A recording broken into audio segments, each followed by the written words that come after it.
سوچئے اس دن کو جب سورج سر کے بالکل اوپر ہوگا، پسینہ لوگوں کے جسم سے نہیں بلکہ گناہوں کی شرم سے ٹپک رہا ہوگا، ماں اپنے بیٹے سے بھاگ رہی ہوگی، دوست اپنے دوست کو پہچان کر بھی انجان بن رہا ہوگا، ہر انسان بس یہی کہہ رہا ہوگا نفسی نفسی، اور اسی میدان میں ایک جگہ ایسی ہوگی جہاں نہ پیاس ہوگی، نہ ڈر، نہ گھبراہٹ، وہاں صرف سکون ہوگا، رحمت ہوگی، اور اس جگہ کا نام ہے حوض کوثر۔ آج کی یہ بات سننے کے لیے نہیں، یہ بات دل میں اتر جانے والی ہے، کیونکہ جس دن پیاس سب سے بڑی سزا ہوگی، اسی دن کوثر کی ایک بوند سب سے بڑی نعمت بنے گی۔ تو چلیے دل تھام کر سنیے، کیونکہ آج ہم بات کر رہے ہیں حوض کوثر کی۔ کوثر کیا ہے، کسے کہتے ہیں، اور کس کس کو یہ پانی نصیب ہوگا؟ کوثر کا مطلب ہی بہت زیادہ بھلائی، بہت زیادہ خیر، ایسی نعمت جو گنی نہ جا سکے۔ اللہ تعالیٰ نے اپنے محبوب نبی محمد صلی اللہ علیہ وسلم کو جو خاص تحفہ دیا، اس کا نام ہے کوثر۔ قرآن میں صاف فرمایا گیا، اِنَّا أَعْطَيْنَاكَ الْكَوْثَرَ، یعنی اے نبی ہم نے آپ کو کوثر عطا فرمایا۔ علماء اکرام بیان کرتے ہیں کہ کوثر جنت کی ایک بڑی ندی بھی ہے، اور قیامت کے میدان میں ایک حوض بھی، یعنی پانی کا وہ بڑا حوض جہاں سے نبی صلی اللہ علیہ وسلم اپنی امت کو پانی پلائیں گے۔ یہ کوئی عام پانی نہیں ہوگا، یہ وہ پانی ہوگا جسے پینے کے بعد کبھی پیاس نہیں لگے گی، نہ دنیا میں نہ آخرت میں۔ حوض کوثر قیامت کے میدان میں ہوگا، جب ہر انسان پیاس سے بے حال ہوگا، سورج 1 میل دوری پر ہوگا، زمین تانبے کی طرح تپ رہی ہوگی، لوگ اپنے اپنے اعمال کے حساب سے پسینے میں ڈوبے ہوں گے، کوئی ٹخنوں تک، کوئی گھٹنوں تک، کوئی کمر تک، اور کوئی قیامت اللہ بچائے اپنے منہ تک پسینے میں ہوگا۔ اس وقت سب سے بڑی طلب پانی کی ہوگی، اور اسی وقت ہمارے آقا صلی اللہ علیہ وسلم کا حوض کوثر ہوگا، جس کی چوڑائی اتنی کہ ایک کنارے سے دوسرا کنارہ نظر نہ آئے، جس کی مٹی کستوری سے زیادہ خوشبودار، اور جس کا پانی دودھ سے زیادہ سفید اور شہد سے زیادہ میٹھا ہوگا۔ حدیثوں میں ہے کہ حوض کوثر کے پیالے آسمان کے ستاروں جتنے ہوں گے، یعنی کوئی کمی نہیں، کوئی لائن نہیں، کوئی دھکا مکی نہیں، بس نبی صلی اللہ علیہ وسلم اپنے ہاتھ مبارک سے اپنی امت کو حوض کوثر کا پانی پلائیں گے۔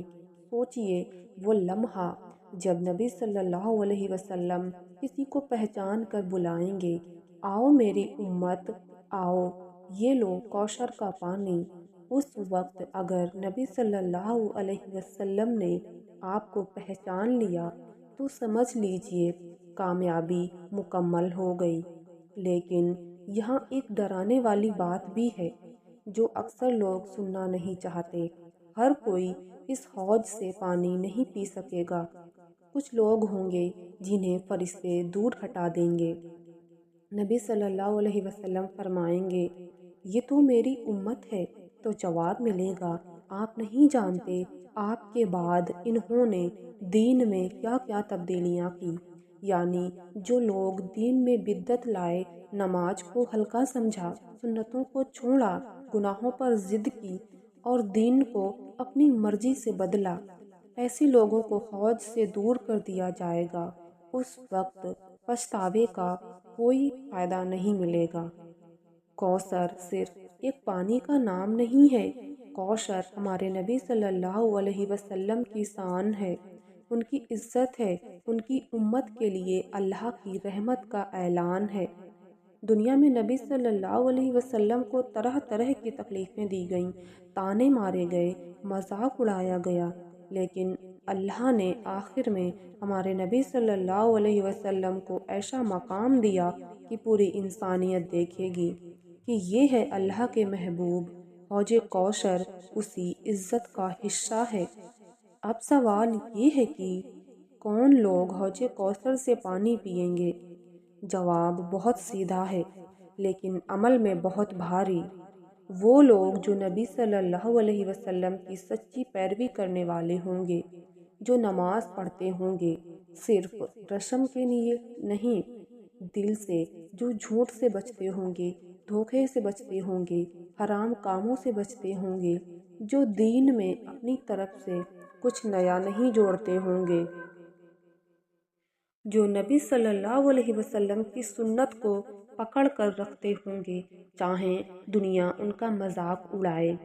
کئی لوگ سوچتے ہیں ہم تو کلمہ پڑھتے ہیں، ہم تو مسلمان ہیں، ہمیں تو کوثر مل ہی جائے گا، لیکن حدیث بتاتی ہے کہ صرف نام کا مسلمان ہونا کافی نہیں ہے۔ نبی صلی اللہ علیہ وسلم کو وہ لوگ چاہیے جو ان کے طریقے پر چلیں، جو ان کی امت ہونے کا حق ادا کریں، جو گناہ ہو جائے تو ضد نہ کریں بلکہ توبہ کریں، روئیں اور اپنے رب سے معافی مانگیں۔ کوثر کا پانی صرف پیاس نہیں بجھاتا، وہ ایک اعلان ہوگا کہ یہ انسان کامیاب ہے، اس کے بعد جنت کی راہ آسان ہو جائے گی۔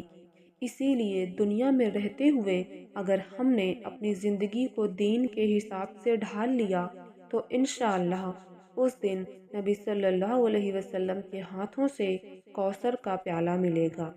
سوچئے، آج ہم دنیا کے چھوٹے چھوٹے لالچ کے لیے دین چھوڑ دیتے ہیں، پیسوں کے لیے جھوٹ بول دیتے ہیں، تھوڑی سی شہرت کے لیے دکھاوا کرتے ہیں، تھوڑی سی چاہت کے لیے حرام رشتے بناتے ہیں، اور پھر امید رکھتے ہیں کہ قیامت کے دن نبی صلی اللہ علیہ وسلم ہمیں پہچان لیں۔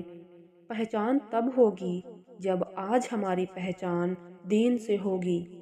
حوض کوثر ہمیں یہ یاد دلاتا ہے کہ اصلی پیاس اس دنیا کی نہیں، اس دنیا کی ہے، اس دن کی ہے، اور جو آج اپنے نفس کو روک لے گا، اپنی زبان کو سنبھال لے گا، اپنی نظروں کو جھکا لے گا، وہی اس دن سکون پائے گا۔